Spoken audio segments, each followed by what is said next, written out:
everyone. Thanks for having me here. Again, my name is Erin Shannon. I'm the Small Business Director for the Washington Policy Center.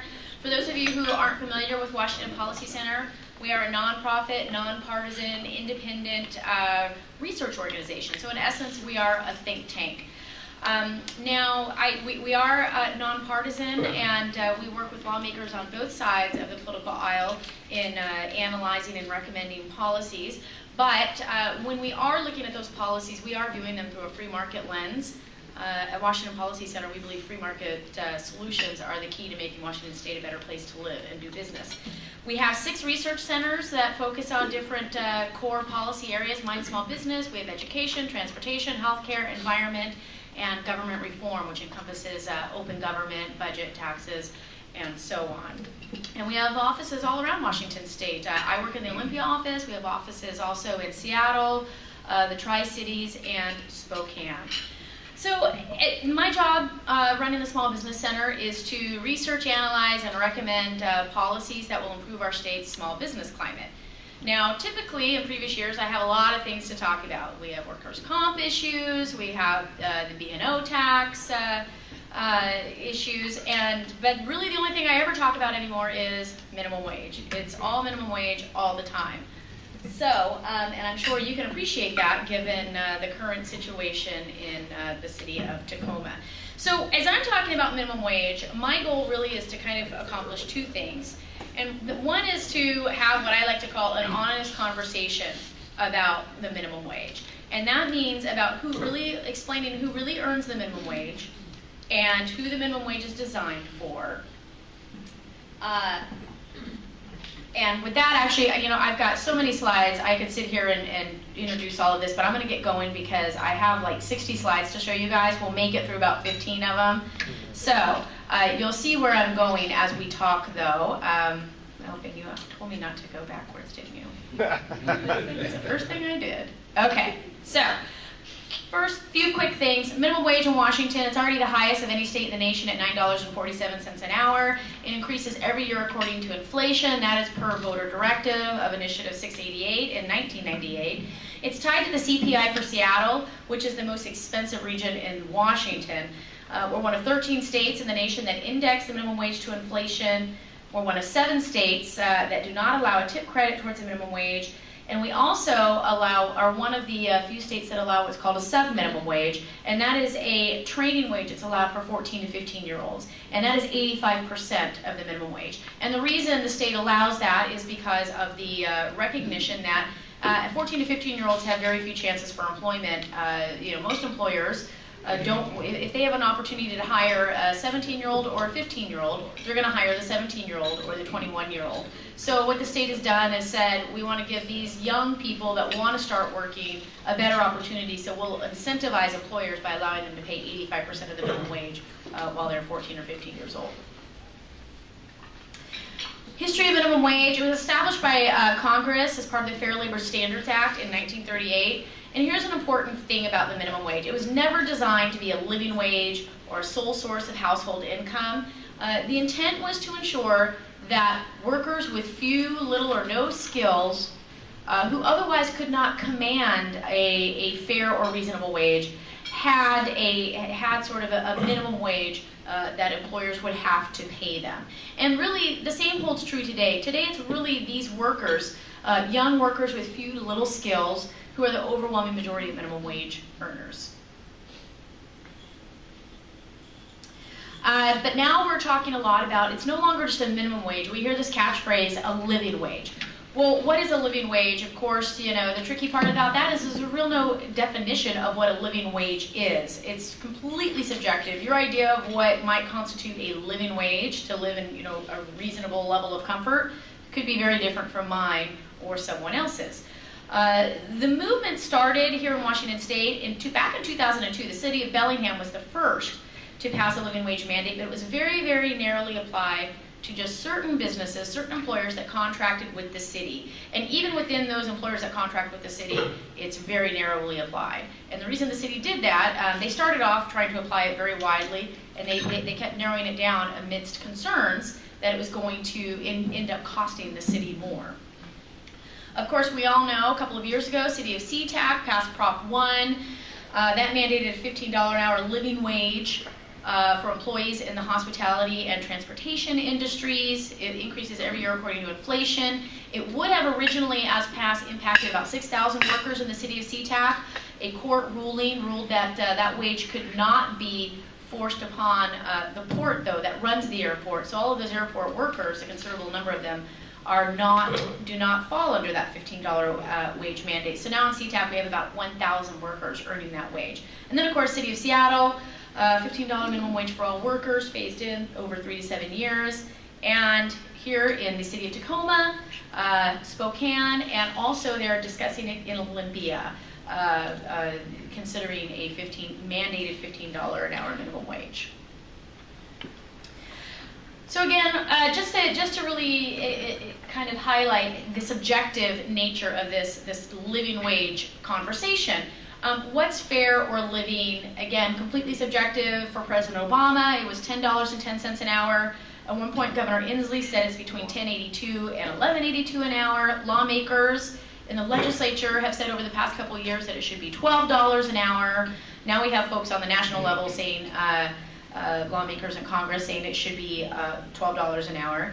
Of course, then we have the 15 Now activists who say it should be $15 an hour. And they say that's actually a compromise, at least in the Seattle area, that it should actually be $18 an hour. And it goes as high as $22 an hour. So what's the right answer? The answer is there's no consensus. Even in the city of Seattle, the $15 an hour wage they have admitted really has no basis in any data or scientific calculation or mathematical formula. The supporters who pushed that wage through have said, well, it was just a nice round number. And that's actually a verbatim quote. They said we needed a number that wasn't so high that it would completely turn off voters and the general public, but was high enough that it would really motivate and excite and energize workers. And $15 was just a nice round number that we thought fit the bill. So my goal, as I sort of mentioned when I was starting to intro this issue, is to sort of have an honest conversation about the minimum wage, who earns it, and what the minimum wage does and does not do. And also that we acknowledge that there are trade-offs. There's no denying that a higher minimum wage helps some people. People who have a job, a minimum wage job, and keep that job, well, you know, most often they are better off. Now, there are caveats to that. Many of them will pay higher prices, and many of them will pay higher taxes and lose things like the earned income tax credit, things like that. So how well off they are, it's sort of a sliding scale. But it's important as we talk about this issue, because often what we hear from the other side is that there are no trade-offs, there are no downsides, there's no cost, it's all benefit. And my goal in having this conversation, again, is to just have an honest conversation where we say, look, there are trade-offs, and maybe you think those trade-offs are worth it, and that's okay, but you can't deny that they exist. So who really earns the minimum wage in Washington? Well, it's less than 3% of workers earn the minimum wage. It's a very small number of workers. And that number holds true. It's actually less nationally. It's about 2.3% nationally. The average family income of a minimum wage earner in Washington is over $47,000. About 60% live with a family member or they have a working spouse. 33% are single or married with no kids. Just 8% fit this image that we often hear of a single parent working to support their children. And the reason we hear that image invoked so often is because it's a compelling image. A single parent working one or more jobs, trying to, you know, support their children and having to make the tough decisions. And again, that is a compelling image. The problem is it's 8% of 3% of the working population in Washington State. Nationally, quick snapshot of U.S. minimum wage earners, 2.3% of all U.S. workers earn the minimum wage. 61% of those are under the age of 24. And it's about a 50-50 split between 16 to 19-year-olds, so teenagers, and 20 to 24-year-olds, which are still young kids, most of them in school. 23% are 25 to 34, and 14% are 35 or older. An important thing to note about the minimum wage. The minimum wage workers who are age 25 and older, 25% voluntarily work part-time, and 34% are full-time, full-year employees. So of this 3% of minimum wage earners, just 4.7% match the description that we've talked about of this working adult living in poverty who's over the age of 25, working full-time, trying to raise a family. So of those 3% of workers in the U.S. earn the minimum wage. Of all full-time workers in the United States, just 2% of those full-time workers earn the minimum wage. And what that tells us is that the vast majority are working part-time. 62, I'm just going to whip through these because it's a lot of numbers. I'm just trying to sort of paint, again, this picture of really who these minimum wage earners are. 62% under 25 are enrolled in school. 62% live in families with incomes 2 to 3 times the poverty level. 66% have a high school education or less. Over half of minimum wage earners are in the hospitality, leisure industries, with the majority of those being in food service. And an important component to note about those jobs is many of those jobs also earn tips. So, translation, the overwhelming majority of minimum wage earners in Washington State and nationally are young, unskilled workers. They work part-time, they live at home, or they're supplementary part-time income earners in a 2-income household. Very few rely on the minimum wage to support a family. And here's another thing, important little data point, is that we hear a lot about how minimum wage earners are worse off now than they were years ago. And I have a few more little pieces of information I'm going to feed you here over the next few minutes. But an important thing to note is that there are far fewer minimum wage earners today than there were back in 1979. 2.3% again today earn the minimum wage. Back in 79, 8% of workers in the United States were earning that minimum wage. And in 1979 and in 1968, which is a year you hear a lot about as it relates to inflation and the cost of living and the value of a minimum wage and what it will buy, they pay higher taxes than they do today. And that's in large part because of the earned income tax credit, which I'll talk a little bit more about in just a few slides. So we hear a lot about the minimum wage. We need to increase it because we're going to lift working families out of poverty. Well, the reality is that 94% of families with an adult who earns a minimum wage, the spouse works as well. 8 out of 10 families with children, the minimum wage accounts for less than 20% of the household's total income. And here's really the most important takeaway about this idea that you're going to end poverty or decrease poverty or really address poverty with a higher minimum wage, and that is the fact that 2/3 of adults living below the poverty line do not work. Of the 1/3 that do work, only 9% work full-time, 25% work part-time. So when you increase the minimum wage, you're going to do very little to address poverty because those who are living in poverty are not working. What we need are more jobs, not higher wages. Another thing we hear a lot about is that minimum wage earners are exploited by their employers and they're stuck and trapped in these dead-end jobs and they just can't get out of them. Again, that's just simply not true. The data shows that 2/3 of minimum wage earners receive a raise within a year. And again, 98% of those workers are working part-time, and about 70% of part-time workers in the United States, they work part-time, they do so voluntarily. They do so because they choose to work part-time. They're second household earners, working while their children are at school, looking to supplement income. They're retirees who are not quite ready to sit at home and do nothing. So they're out in the workforce working part-time to keep busy and earn some extra pocket money. And they're students working part-time while in school. So we've already discussed the fact that 2/3 of minimum wage of those who live in poverty don't work. And that's why 93% of 336 labor economists who were surveyed said a high minimum wage is not an efficient way to address poverty. And again, it won't reduce poverty because the majority of Americans living in poverty don't work. Of the 30% that do work, the majority live in families above the poverty line. And again, the average family income of a minimum wage earner in Washington State is over $47,000, and nationally it's about $53,000. So here's one of my favorite arguments that we hear why we need a higher minimum wage. They say it just isn't fair. These workers have worked so hard. They're being so productive. Our economy, the productivity of our economy has increased, but wages have stagnated. They say, well, if you look at productivity and you peg it to productivity, wages should be $17, even up to $22 an hour. That is true, looking at the entire economy as a whole. But if you're comparing apples to oranges, you really need an apples to apples comparison. You can't use data, those comments are made using data that's measuring the productivity of all workers across the entire economy in all industries and all sectors. But productivity varies significantly across these sectors. So if you want to look at what minimum wage, how the wages if wages have kept pace with productivity, you need to look at the productivity of people who earn the minimum wage.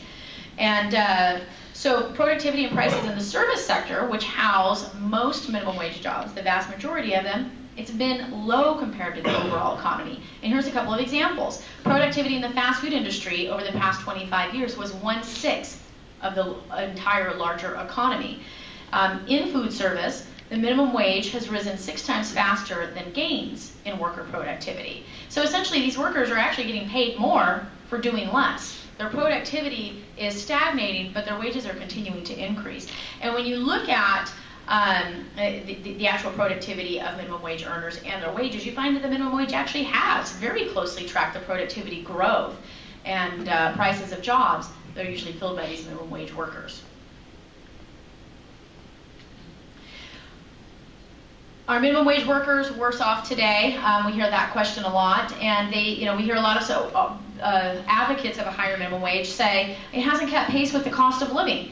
And this is based on the CPIU, which I won't go into a lot of detail because it's early and it'll put you all to sleep. But just about every government agency agrees that the CPIU overstates inflation. The most accurate measure of inflation is something called the PCE deflator, or the CPIU-RS, and basically the PCE deflator is a personal consumption expenditures deflator, and it takes into consideration consumers' changing habits. So what they say is, hey, if prices are changing, if the price of organic apples is increasing, then people are going to quit buying organic apples and they're going to buy non-organic apples. Or instead of apples, they're going to buy more oranges. So it takes into consideration the changing habits of consumers in response to price changes. And the CPIU-RS applies the current methodology of determining the cost of living to all years. It adjusts it retroactively, which a CPIU does not, which all sounds very confusing. But the takeaway is that when the PCE cost of living is calculated, the federal minimum wage needs to be about $8.32 to match the 1968 level that we hear so much about. The CPIU-RS, it's $9.25. Well, here in Washington State, we pay $9.47. It increases every year. It'll increase January 1st and the next January 1st, and so on and so forth. So clearly, we're well ahead of that curve.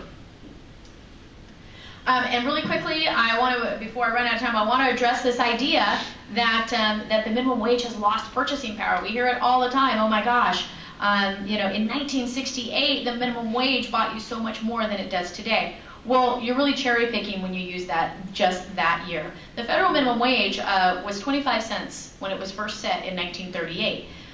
If you tracked the minimum wage, the cost of living since 1938, the minimum wage today would be $4.07 based on that 25 cents that was first set in 1938. If you use 1948 instead of 1938, the inflation-adjusted value would be $3.81. Use 1988, and then the minimum wage would be $6.50. So when you hear everyone say that the minimum wage is worth so much less now than it was in 1968, they're cherry picking. They're picking the year. They've selected the year that the minimum wage, when the buying power of the minimum wage was at its absolute highest. And really what matters with minimum wage workers is whether they're seeing wage growth. And they are. Between 1998 and 2004, during which there was no federal minimum wage hike, minimum wage earners experienced a median wage growth of 10.4%, compared to 1.7% for employees earning above the minimum wage. And really this all reflects the fact that 2/3 of minimum wage earners receive a raise within a year. And that's because, and it all goes back to what the minimum wage was originally designed by Congress to do. That's because, and who it was for. It's young people, it's unskilled people entering the workforce. They're working part-time while they're in school, or they're supplementing a household income. And those young, unskilled, or little skilled workers, once they prove their value and prove their productivity to their employers, they're rewarded commensurately with a raise. Because if they're not, guess what happens? Another employer comes in and offers to pay them more, and that employer's just lost an employee that they've spent a year training and teaching those skills to. So it's in employers' best interest to continue to bump those, to voluntarily increase those wages.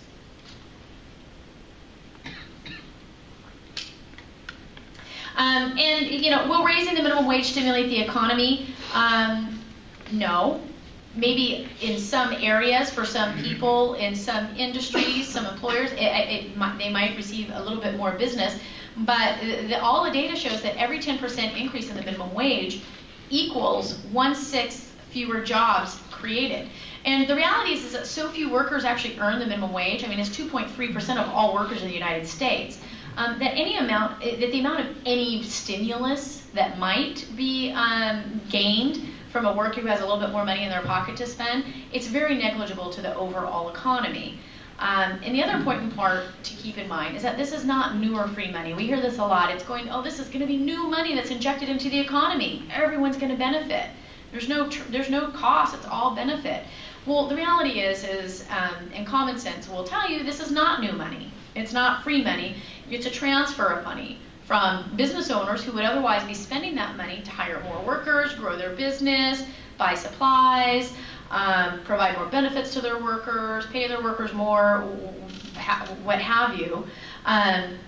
It's a transfer for those business owners to workers. And so really all that happens is that business owners reduce their spending in those areas because they no longer have that money and the employee is spending it as well. The other point to keep in mind is it does increase the cost of living. Typically, an increase in the minimum wage is followed by about a 2-year hike in inflation. And the only option for many employers is to increase prices because they're local employers offering local services such as food service, and those can't be outsourced. Very few of those can be moved. So employers are stuck with two things to mitigate those increased labor costs, and one of those is to either reduce the benefits of their workers or the hours that those workers are working, or to raise prices. And employers, the evidence shows that it's really a combination of both that they ought to do. And we're really seeing that in the real world right now. We have a lot of evidence that's really mounting quickly. We have Seattle just increased their minimum wage effective April 1st. And we have San Francisco that's mandated $15 an hour minimum wage. The city of Oakland just mandated a $12.25 an hour minimum wage effective March 2nd. We have Los Angeles that's now moving towards a $15 an hour minimum wage.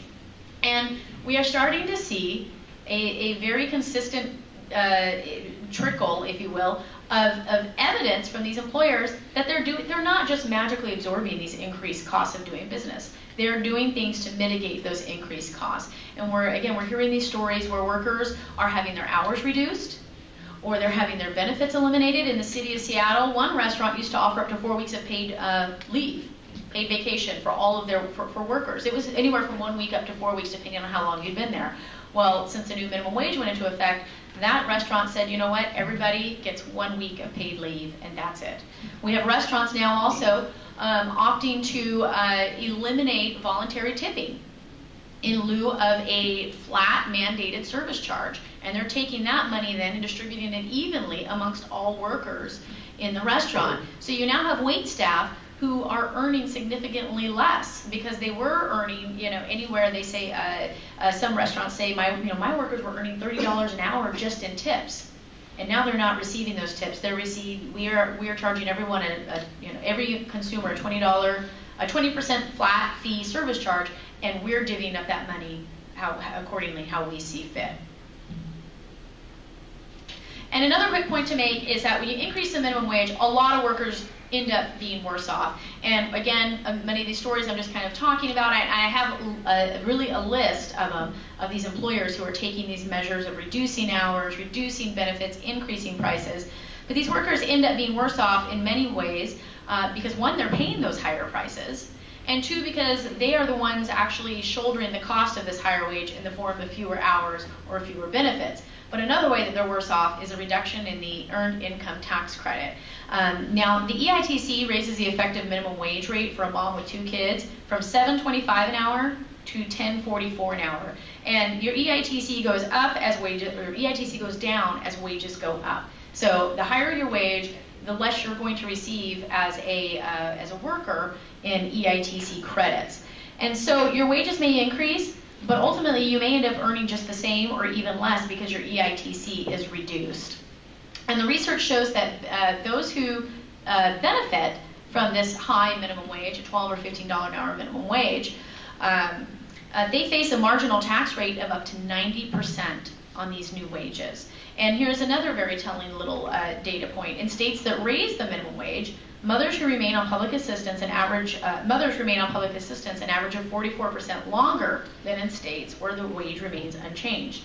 And again, that has a lot to do with the reductions in the EITC. And really, the EITC is one of the most successful poverty reduction programs that we've seen in the United States. It has done more to reduce poverty than anything you could hope to accomplish.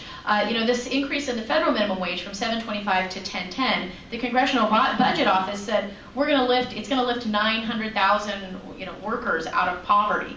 Well, that sounds really impressive and great until you realize that there's currently about 45 million workers living in poverty right now, or I should say Americans living in poverty right now. So that's an infinitesimal percentage when you're talking about the number of the number of families who are going to benefit and have their poverty level reduced. The EITC, on the other hand, has been quite successful it has a much higher success rate in the number of families that it lifts out of poverty, and it's the working families.